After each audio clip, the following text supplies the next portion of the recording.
అవునవునండి. అదే he was so confident that the film will do very well in families and general audience. అందుకని he was very confident. ఆయన అంత నుంచున్నారు, దాన్నే Sunday నుంచి కలెక్షన్గా రిఫ్లెక్ట్ అయినాయి. నేను అదే అన్నాను కదా రఘు, ఎందుకు ఇంత బ్యాక్లాష్ వచ్చింది, నెగిటివ్ ఫస్ట్ నుంచి సినిమా మీద వచ్చింది తెలియదు. దాన్ని పెట్టుకునే రిలీజ్కి టార్గెట్ చేస్తూ అలా చేశారా, లేకపోతే నిజంగానే నచ్చలేదా, అది నిజంగా వాళ్ళకే తెలియాలి చేస్తున్నారు. ఫస్ట్ డే ఒక 12 hours ఒక సెక్షన్ ఆఫ్ మీడియా కానీ సోషల్ మీడియా కానీ క్రియేట్ చేసిన హ్యావక్కి కొంచెం షేక్ అయ్యాం, కానీ after that the film was doing very good for the last 6 days. So we are very happy and I am really grateful for the audience.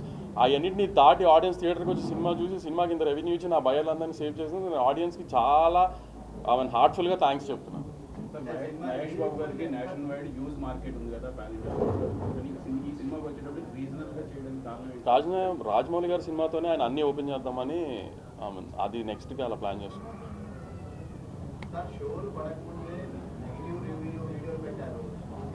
Exactly దానికే మీరే కారణం చెప్పాలి. వై, ఎందుకు మేమంటే అంత ప్రేమ, అంత ఐ కాన్స్పిరసీ చేశారు ఇది అది అని మాట్లాడడం చిన్నపిల్లని కాదు, కానీ మా మీద ప్రేమ, మా మీద అతి ప్రేమ అంతే జనానికి. ఆ ఒక సెక్షన్ ఆఫ్ జనానికి కానీ సోషల్ మీడియా కానీ మా మీద ఉన్న ప్రేమ అది. సార్ అయితే ఈ బ్యాక్లాష్ విషయంలో సరే మీడియా కొంత ఒక సెక్షన్ ఆఫ్ మీడియా చేసినంత మీరు పదే బాగుంది సార్ వినడానికి. బట్ డోంట్ యూ థింక్ సినిమాలో రియల్ గా ఏం ప్రాబ్లం లేదా? అంతా ఇక్కడ ఎదుర్కొంటుందా సినిమాలో ప్రాబ్లమ్స్ మాట్లాడుకుందా? దా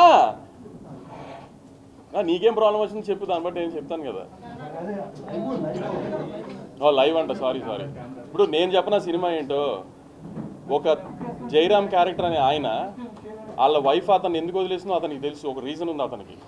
మహేష్ బాబు గారు 25 ఏళ్ల క్రితం వాళ్ళ మదర్ అతను ఎందుకు వదిలేసిందో ఆయనకి తెలియదు, అది కథ. దాన్ని ఇప్పుడు మీరు ఇంకో రకంగా ఊహించేసుకుని ఇప్పుడు కుమార్ అన్నట్టు పోకిరి అని ఊహించుకుని వస్తే మీరు డిసప్పాయింట్ అయ్యి ఉండొచ్చు. అది రీచ్ అవ్వాల్సిన ఆడియన్స్కి రీచ్ అయింది కదా. కొంతమంది రివ్యూస్ ఎమోషన్ లేదండి అంటే, ఎమోషన్ అంటే ఏంటి, మహేష్ బాబు కూర్చొని ఏడుస్తూ ఉండాలి ఏంటి? అదే అంటే ನಾನು ఎగ్జాక్ట్లీ లొకేషన్ లేట్గా వచ్చామో కానీ ముందు చెప్పా నేను, I don't think we have promoted the film in such way that it's a family film అని ముందు చెప్పలేదేమో, దాని మూలాన కొంచెం ఆ ఫస్ట్లో బ్యాక్లాష్ వచ్చిందేమో అని అందుకు అనుకుంటున్నాను నా సైడ్ నుంచి అని కూడా చెప్పాను. అందుకే అదే చెప్పాను నేను. ఆ అనేం షోస్ వేయటం మూలాన ఆమె సినిమా ఇట్లా ఉంటుంది ఫ్యామిలీ జానర్లో ఉంటుంది అని చెప్పకపోవడం మూలాన ఆ బ్యాక్లాష్ వచ్చిందేమో ఫ్యాన్స్ సైడ్ నుంచి అని. అయినా ఫ్యాన్స్ చాలా సపోర్ట్ చేస్తున్నారు, ఎందుకంటే ఇప్పుడు ఈ లేడీ వీడియో విశ్వనాథ్ ఇట్లాంటి అన్ని వీడియోస్ని ఫ్యాన్సే తీసి పంపిస్తున్నారు మాకు, అంత సపోర్ట్ చేశారు ఫ్యాన్స్ దీనికి.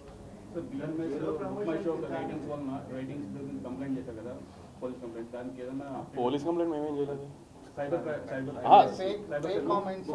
బుక్ మై షోకి కంప్లైంట్ పెట్టాము, ఎందుకంటే వీ ఐడెంటిఫైడ్ దాట్ ఒరిజినల్గా ఒక టికెట్ కొనుక్కుని ఒక రివ్యూ వేస్తారు కదా, ఆ లేట్లా దేశం బాట్గా వేస్తున్నారు, బాట్ సిస్టంలో వేస్తున్నారు. సో అది ఐడెంటిఫైడ్, ఎందుకంటే 01 ఏదో మా పిఆర్ టీం ఐడెంటిఫై చేసి దాని మీద కంప్లైంట్ చేశాం. దాని అప్డేట్ టైం పడుతుంది అన్నారు. ఎఫెక్ట్ ఏమి ఉండదు, ఇప్పుడు కావాలని చేస్తున్నారు అనేది ఐడెంటిఫై చేసాము, అందుకని దాని మీద ఛాంబర్కి చెప్పాము. ఇప్పుడు జనరల్గా వచ్చే వాటి గురించి ఏం రెస్పాండ్ అవ్వట్లేదు కదా, మనం కావాలని చేశారని ఐడెంటిఫై చేసి అందుకని దాని మీద రెస్పాండ్ అయ్యాం. కాదండి, ఇంత పెద్ద big production house, big hero, top hero సినిమాకి ఈ రకమైన కాన్స్పిరసీ జరిగింది అంటే చిన్నోళ్ళు టార్గెట్ అయితే ఖచ్చితంగా పెద్దోళ్ళనే కదా టార్గెట్ చేస్తారు, చిన్నోళ్ళు ఎందుకు టార్గెట్ చేస్తారు?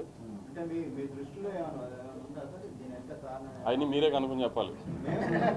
లేదు most powerful media in the country మా తెలుగు మీడియా, మీరే పవర్ఫుల్ కనుక్కొని చెప్పాలి నాకు ఏం జరిగింది అనేది.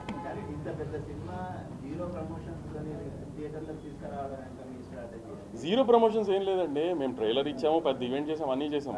The only thing is we couldn't do was hero గారిని డైరెక్టర్ గారితో ఒక ఇంటర్వ్యూ ముందు పెట్టలేకపోయాం, because we are so stuck in the post production. 9th రోజున 8th రోజున విజయవాడలో ఈవెంట్ చేసాం, చూసుకోండి మా పరిస్థితులు ఎలా ఉన్నాయో. ఇంకా దాని తర్వాత ఏం చేయడానికి ఎవరికి ఓపికలు నిజంగా అసలు ఇంకా ఆ స్ట్రెస్లోకి వెళ్ళిపోయాము.